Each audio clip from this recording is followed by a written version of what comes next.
നമസ്തേ. 27/11/2024 ബുധനാഴ്ചത്തെ നക്ഷത്ര ഫലങ്ങളെ നമുക്കൊന്ന് നോക്കാം. ഇത് തുടർച്ചയായി ലഭിക്കണമെന്നുള്ളവർ ഇത് ഷെയർ ചെയ്യുക, ലൈക്ക് ചെയ്യണം. അത് എങ്കിൽ മാത്രമേ അത് കിട്ടുള്ളൂ.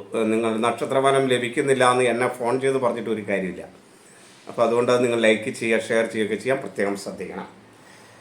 പിന്നെ വ്യക്തിപരമായ ഫലം അറിയണം എന്നുള്ളവർ നിങ്ങളുടെ ഡേറ്റ് ഓഫ് ബർത്തും ബർത്ത് ടൈമും ഒക്കെ എൻ്റെ വാട്സാപ്പ് നമ്പറിലേക്ക് മെസ്സേജ് ചെയ്യുക.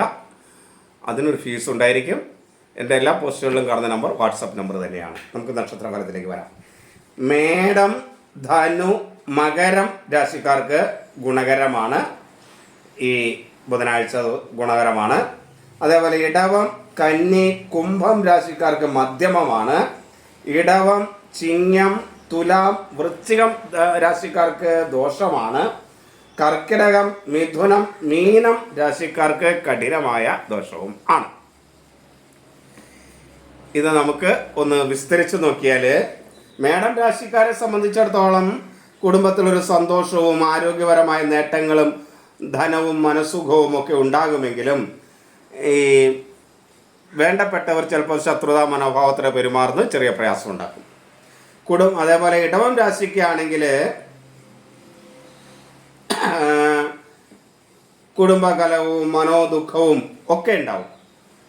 അതേപോലെ ആരോഗ്യ പ്രശ്നങ്ങളുണ്ടാകും, ശത്രുദോഷമുണ്ടാകും.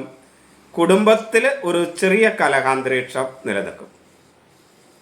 എങ്കിലും ജീവിത പങ്കാളിയിൽ നിന്നുള്ള ആത്മാർത്ഥമായ സഹകരണം ഉണ്ടാകും. മിഥുനം രാശിക്ക് ശത്രുദോഷം, കലഹം, ഭാര്യ കലഹം ഒക്കെയാണ്. എന്നാൽ ആരോഗ്യപരമായ നേട്ടങ്ങളുണ്ടാകും. വിദ്യാർത്ഥികൾക്കും അനുകൂലമാണ്. കർക്കിടകക്കാർക്ക് അലസത, മടി, ആരോഗ്യ പ്രശ്നങ്ങൾ, ശത്രുദോഷങ്ങൾ ഒക്കെ ഉണ്ടായിക്കൊണ്ടാകെ അനുകൂലമല്ലാത്ത ഒരു സമയമാണ്. ചിങ്ങം രാശിക്കാർക്ക് മനോദുഃഖവും അലച്ചിലും കാര്യതടസ്സവും തൊഴിൽ തടസ്സവും ധനനഷ്ടവും ഒക്കെ ഉണ്ടാകും. എന്നാൽ ബന്ധുക്കളിൽ നിന്നും മക്കളിൽ നിന്നൊക്കെ ഒരു പരിധി വരെ അനുകൂലമായിരിക്കും. കന്നിക്കാരെ സംബന്ധിച്ചിടത്തോളം അവർക്ക് മധ്യമാവസ്ഥയാണ് ഉണ്ടാകുക. അംഗീകാരവും കുടുംബസുഖവും ഒക്കെ കിട്ടും. എന്നാൽ മനസ്സന്തോഷത്തിന് ഒരൽപ്പം കുറവുണ്ടാകുകയും ചെയ്യും. തുലാം രാശിക്കാർക്ക് ദ്രവ്യനാശമാണ്, ആരോഗ്യ പ്രശ്നങ്ങളാണ്, മക്കൾ സ്ഥാനീയരുന്ന ദോഷമാണ്, തടസ്സങ്ങളാണ്. എങ്കിലും എന്തൊക്കെ തടസ്സങ്ങളുണ്ടായാലും ചെറിയ തോതിൽ കാര്യങ്ങളൊക്കെ നടന്നു കിട്ടുകയും ചെയ്യും. വൃശ്ചികക്കാർക്ക് അധികമായ ധനച്ചെലവ് വരും. ദോഷകരമായ ഒരു സ്ഥിതിയാണുള്ളത്. അതേപോലെ അംഗീകാരമില്ലായ്മ ഉണ്ടാകും, കലഹമുണ്ടാകും. ധനു രാശിക്കാരെ സംബന്ധിച്ചിടത്തോളം ആരോഗ്യ പ്രശ്നങ്ങൾ ഒക്കെ ഒന്ന് ചെറുതായി മാറ്റം വരും. അതേപോലെ ഭക്ഷണ സുഖം ഉണ്ടാവും, സുഹൃത്ത് ഗുണങ്ങളുണ്ടാകും, കുടുംബസുഖം ഉണ്ടാവും, മനോധൈര്യം ഉണ്ടാകും. ധനുരാശിയെ സംബന്ധിച്ചിടത്തോളം ഇന്ന് അനുകൂലമായ ഈ 27-ാം തീയതി അനുകൂലമായ സമയമായിരിക്കും.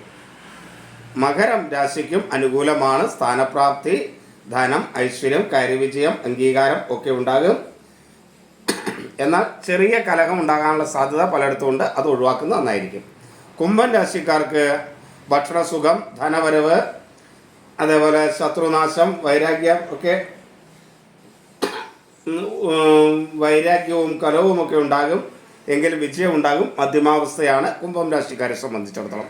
മീനം രാശിക്ക് അലച്ചിലും ബുദ്ധിമുട്ടും കുടുംബ പ്രയാസങ്ങളും സമാധാനമില്ലായ്മയും കാര്യതടസ്സവും ഒക്കെ ആയിട്ട് വളരെ ബുദ്ധിമുട്ടുള്ള ഒരു സമയമാണ് മീനം രാശിക്കാർക്ക്.